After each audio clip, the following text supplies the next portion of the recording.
हरिओम, श्रीराम, अंबज्ञ, नाथसंवेद। मी वीणावीरा काळुसकर, शिवाजीनगर, पुणे केंद्र। खरं सांगायचं तर पदोपदी बापू अनुभवच देत असतात आपल्याला। मला एक साधारण 10-15 वर्षापूर्वी एक छान अनुभव असा बापूंनी दिला की तेव्हा माझी नोकरी, माझी घरातली कामं, माझ्या घरात असलेले सासू सासरे, त्यांची सेवा, मुलगा, हे सगळी धावपळ खूप चालू होती। आणि ह्या धावपळीत संस्थेचं पण आपली कामं असायची, तर मला स्वतःला विश्रांती घ्यायला अजिबात वेळच तेव्हा मिळत नव्हता। तरी पण मी फिट होते। पण एक दिवस असा आला की त्या दिवशी मला खूपच आतून खूप अस्वस्थ वाटायला लागलं की मला काहीतरी होतंय, मला आतून काहीतरी होणार आहे किंवा मला काहीतरी गंभीर आजार होणार आहे की काय, असं मन माझ्याशी बोलायला लागलं। आणि त्या क्षणी मला थोडीशी मनात भीती वाटली की मला काय होणार आहे माहीत नाही, पण मी खूप अस्वस्थ आहे, माझ्या हृदयातली धडधड वाढलेली आहे, तर आता काय करू मी।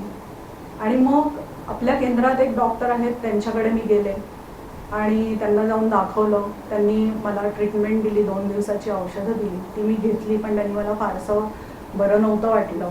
मग त्या म्हणल्या की नाही, आपण टेस्ट करून घेऊ, म्हणून आम्ही एक 2-3 टेस्ट पण केल्या आणि त्या टेस्टमधले बाकी सगळे रिपोर्ट्स नॉर्मल आले। आणि एकच टेस्ट होती जी हृदयाशी निगडीत होती, ECG किंवा काही तत्सम प्रकारची, तर त्यात थोडंसं हार्टबीट्स वर खाली झालेले होते, थोडी ॲबनॉर्मल वाटत होती। आणि हा रिपोर्ट आल्यावर मी पाहिला आणि डॉक्टरांनी सांगितल्यावर मला सुद्धा एकदम मनातून खूप भीती वाटायला लागली की अरे, आपल्याला काही हार्टच्या संदर्भात तर रोग झालेला नाही ना। एक क्षणभर खूप भीती वाटली।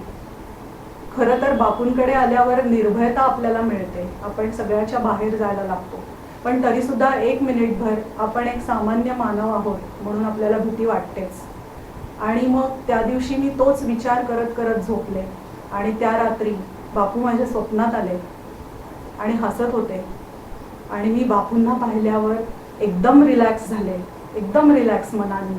आणि मी बापूंना म्हणलं की बापू, मला काय झालंय काही कळतच नाहीये, मी खूप अस्वस्थ आहे आतून आणि माझ्या हृदयात पण धडधड खूप वाढली आहे, तर मला काही गंभीर आजार नाही ना झालेला बापू, मी डॉक्टरांना तर दाखवलंय, तुम्हीच सांगा आता मी काय करायचं। असं म्हणल्यावर बापू हसले आणि म्हणले, अरे बाळा, तुला काहीही झालेलं नाहीये आणि काहीही होणार नाहीये, याची खात्री बाळग, तू असा अजिबात विचार करू नकोस। आणि तुला सांगू का, तुझं आणि माझं नातं जन्मोजन्मीचं नातं आहे, मग असं असल्यावर तू कशाला काळजी करतेस, तुला काही होणार नाही, एक छोटंसं इन्फेक्शन झालेलं आहे तुला आणि ते इन्फेक्शन औषधांनी लगेच बरं होणार आहे, तर काहीच काळजी करू नकोस, असं म्हणले। आणि मला म्हणले की एक कागद दे, तर माझ्यासमोर एक वही होती, त्या वहीतला मी कागद दिला बापूंना काढून आणि बापूंनी स्वप्नातच त्या कागदावर त्यांच्या स्वतःच्या पेननी काहीतरी लिहिलं त्यावर। आणि बापू म्हणले की हे औषध तू घे। आता काय लिहिलं ते मला काहीच दिसलं नाही किंवा आठवत पण नाहीये काय लिहिलं, पण बापूंच्या मुखातले जे शब्द होते की किरकोळ इन्फेक्शन झालेलं आहे, हे मी लक्षात ठेवलं। आणि त्यानंतर मी बापूंना हरिओम म्हणलं, स्वप्न संपलं तिथेच।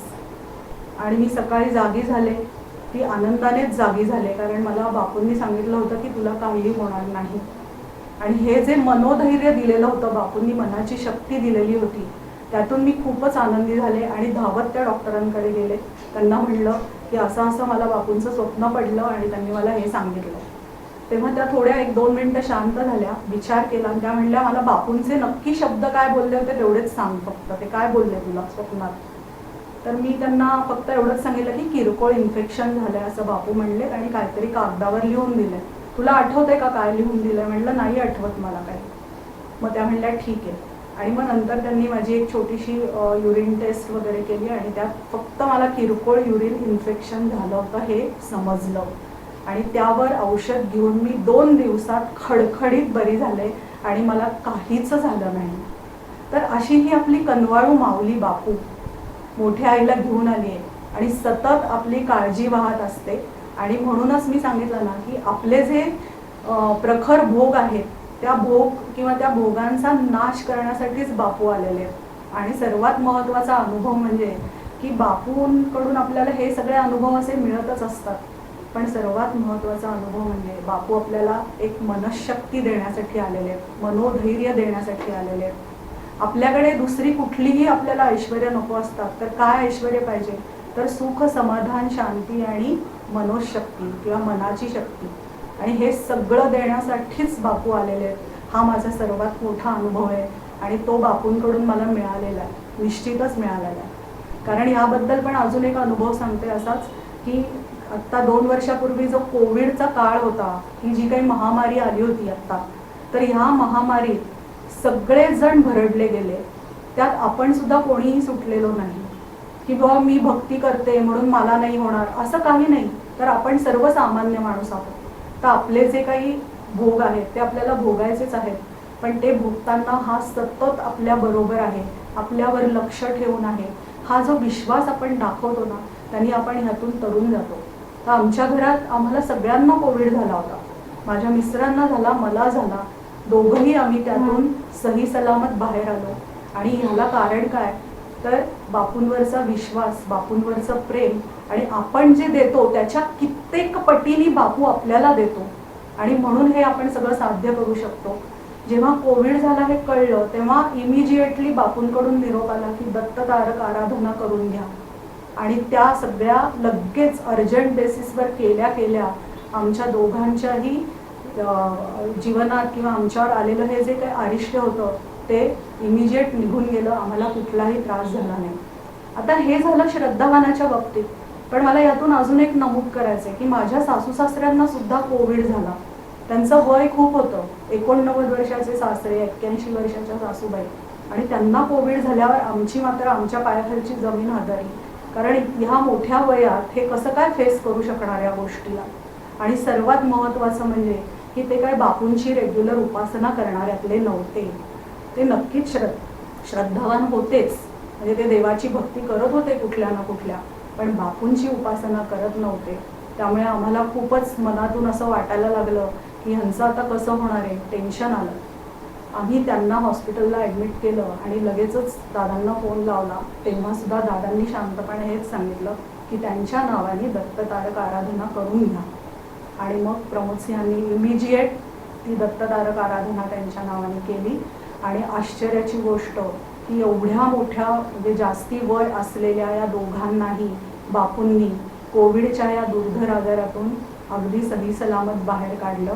आणि ते आजही खूप छान आहेत, फिट आहेत.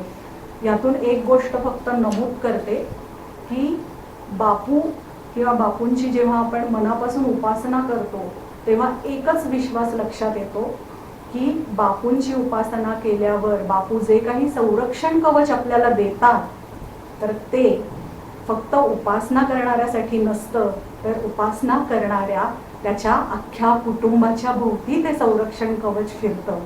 तर म्हणून ही खूप महत्त्वाची गोष्ट आहे की जरी ते उपासना करत नसले तरी बापूंचं संरक्षण कवच त्यांना मिळालं आणि ते त्यातून आज व्यवस्थित बाहेर पडले. आणि हा अनुभव खरोखरच खूपच छान अनुभव आणि मोठा अनुभव आहे माझ्या दृष्टीने. हरिओम श्रीराम अंबज्ञ नाथ संगीत.